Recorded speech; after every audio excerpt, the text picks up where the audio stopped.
ఒప్పుకుంటారా? కడకు నిన్నొచ్చిన రేవంత్ రెడ్డి కూడా ఒప్పుకోవాల్సిందే. ఎవరైనా బుకాయిస్తే అది బుకాయింపు తప్ప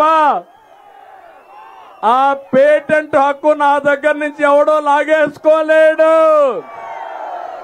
హైదరాబాద్ లో దారి నుండే ఒక వ్యక్తి ఎవరు ఈ హైటెక్ సిటీ కట్టాడంటే, ఎవరు ఈ అవుటర్ రింగ్ రోడ్ వేశాడంటే, ఎవరు ఈ ఎయిర్పోర్ట్ కట్టారంటే ఎవరు పేరు చెప్తారు?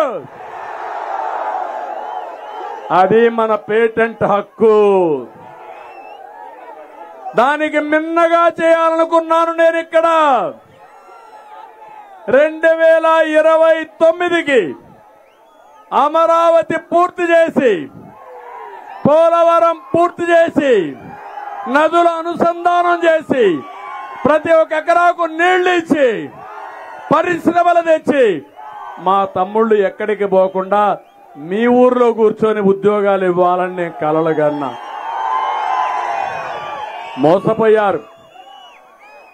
ముద్దులకు ఒక ఛాన్స్ కి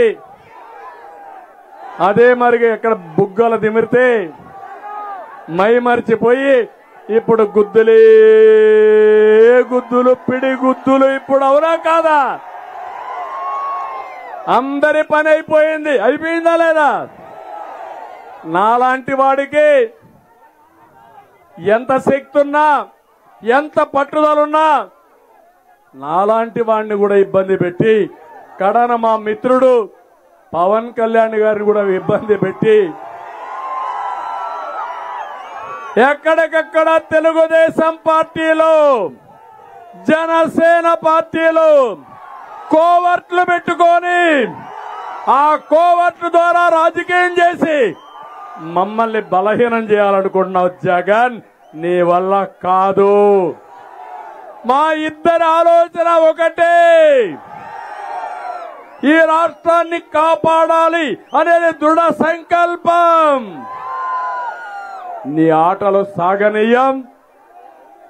నిన్ను ఏమాత్రం కూడా ఆమోదించాం. మాలో విభేదాలు పెట్టలేవు. అదే విషయం పవన్ కళ్యాణ్ గారు చెప్పారు. నేను కూడా చెప్తున్నా. మా ఇద్దరి దారి ఒకటే, ఆలోచన ఒకటే. అదే 5 కోట్ల మంది గెలవాలి, సైకో జగన్ పోవాలి. మీరు సిద్ధమా అని మిమ్మల్ని అడుగుతున్నా. అందుకే తమ్ముళ్ళు, సంపద సృష్టిలో తెలిసిన వ్యక్తులు ఎవరని నేను అడుగుతున్నా.